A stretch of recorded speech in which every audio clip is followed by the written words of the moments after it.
Now I'd like to tie for you a Weedless Gartside Gurgler bug.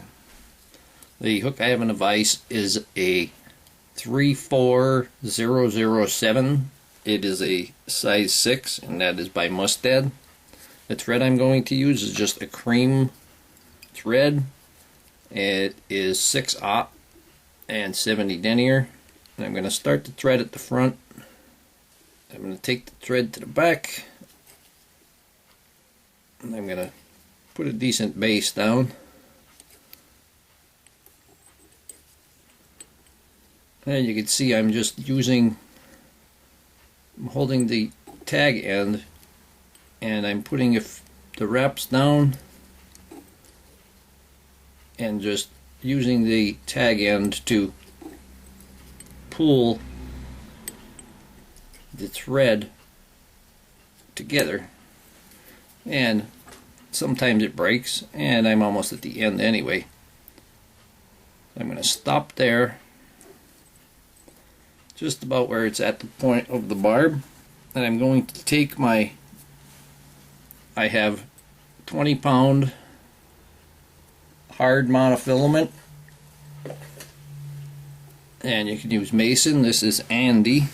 I'm going to tie that in on the top. Start it on my side there a bit and tie it in on the top, and I'm going to keep those thread wraps pretty tight and keep that mono on the top,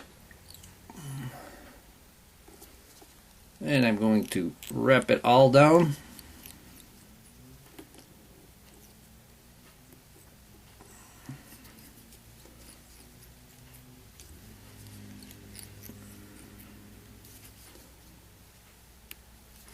And I'm going to come back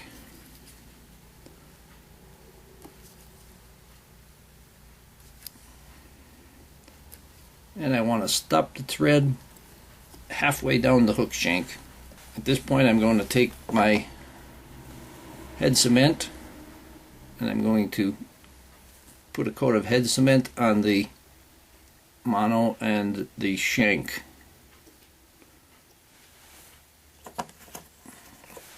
And now I'm going to put the tail on, and the tail, I have a sparse clump of bucktail, and this particular gurgle bug is going to be a white one, white and blue. I have a sparse bunch of bucktail, and I'm going to size it up, and I want it to be just 1.5 the length of the hook shank. I'm going to tie that in right there at the middle point so that glue dries. There we go. Glued my fingers together there. I'm going to tie that in right there.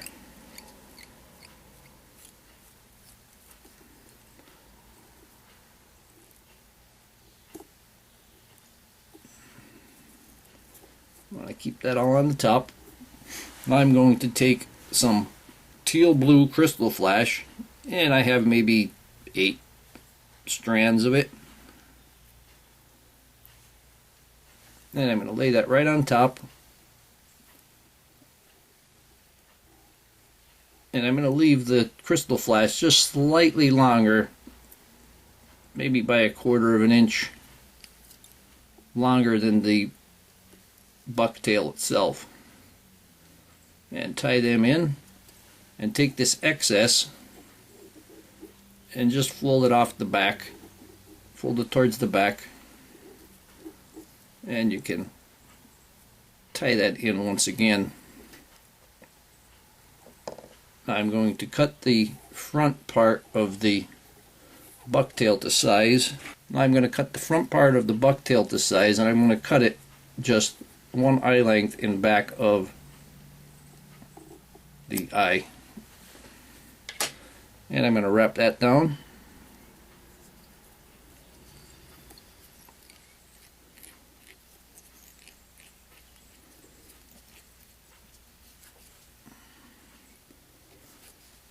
And leaving this on gives a little consistency in the thickness of the body.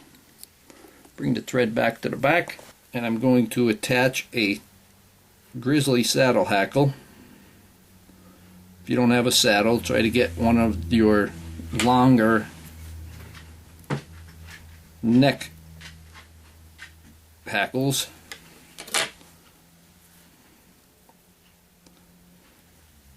And I'm going to tie that in right on my side of the hook shank.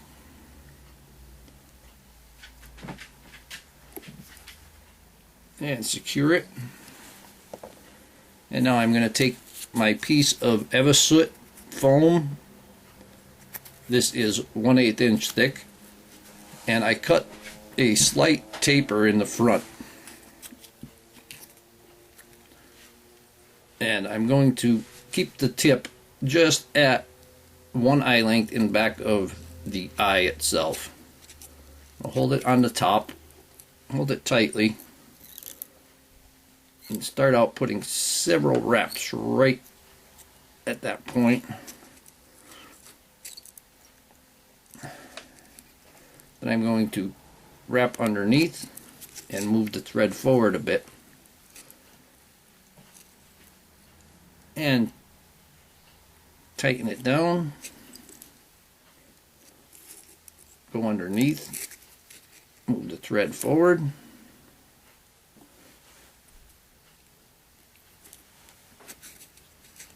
and make the next segment. Make sure it's on the top. Go underneath once again.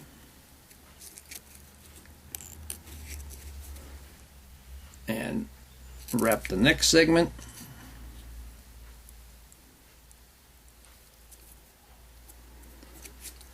And tighten that up. And then move to the front and catch the front. And make your last segment.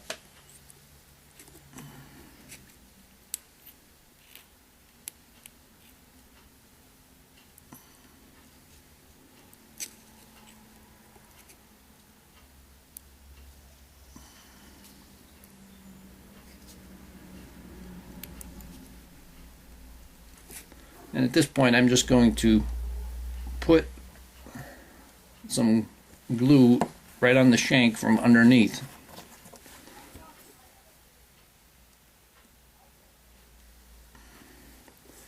And let that soak in, give it a couple of seconds to dry.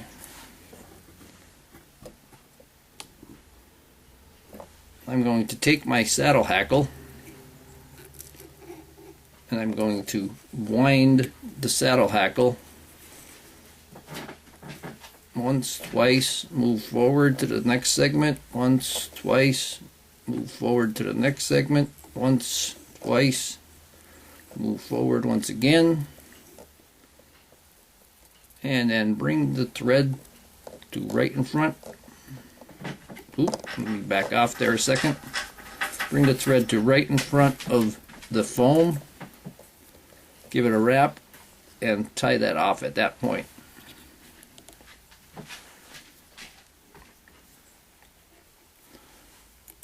These gurgle bugs are really, really good flies. I've caught so many different kinds of fish on these flies in different situations.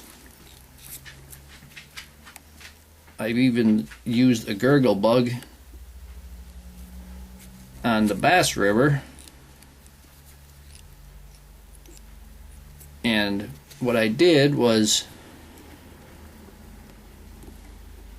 put a split shot up the leader, and it will bring the gurgle bug down, take it under the water, and it makes a great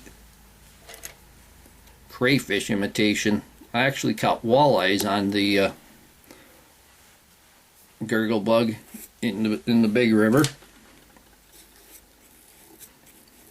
Now I'm going to take the foam and I'm going to fold it over, pulling it slightly towards the front, tighten it up,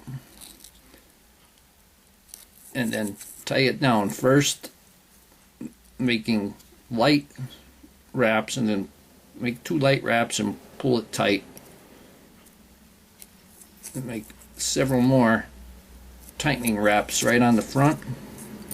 And you can move your thread to in front of the foam.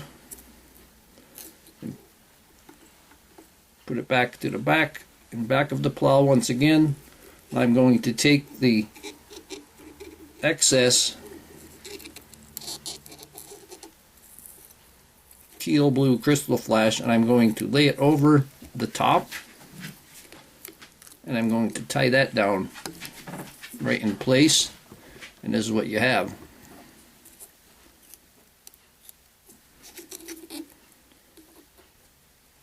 Now I'm going to trim that off, and I'm just going to leave a little bit loose. I don't want to trim it real close. I'm going to leave a little bit loose. That'll add a little bit more reflection from the sun so you can see it better. Now I'm going to take my weed guard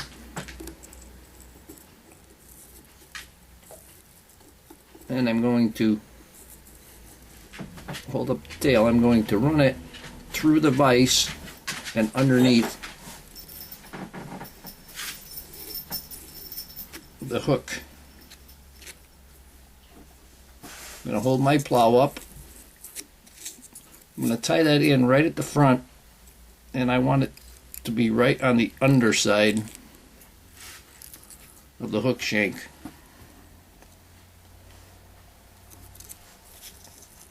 So get it, put a few wraps in there to hold it in place.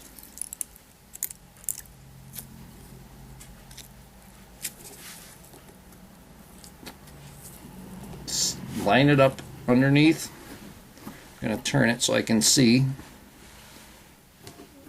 There we go. Turn it right over.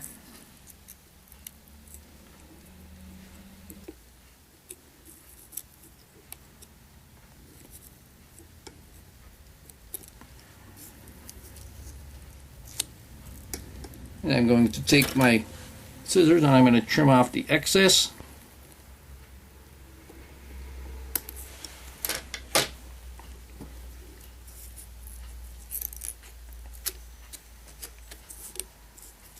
And I'm going to tie that weed guard down, ensure that it is tied down there nicely.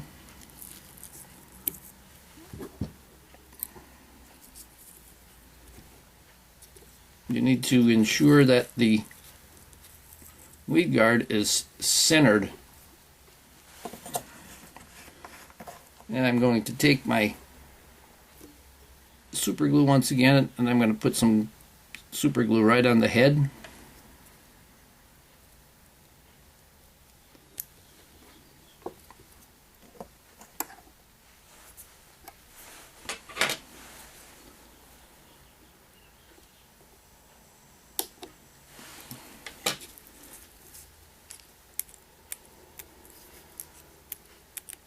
And finish off with a few wraps. Take the whip finisher and whip finish the head.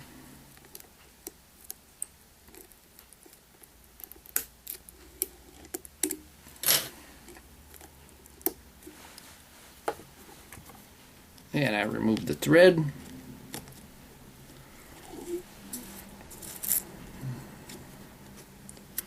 And one last thing, I'm going to trim the plow to the size that I want. And here we have a Weedless Gartside Gurgler. I hope that you learned something from this video. Hope that you would subscribe to my channel. Please leave comments, questions, suggestions, and most of all, I thank you very much for watching my videos.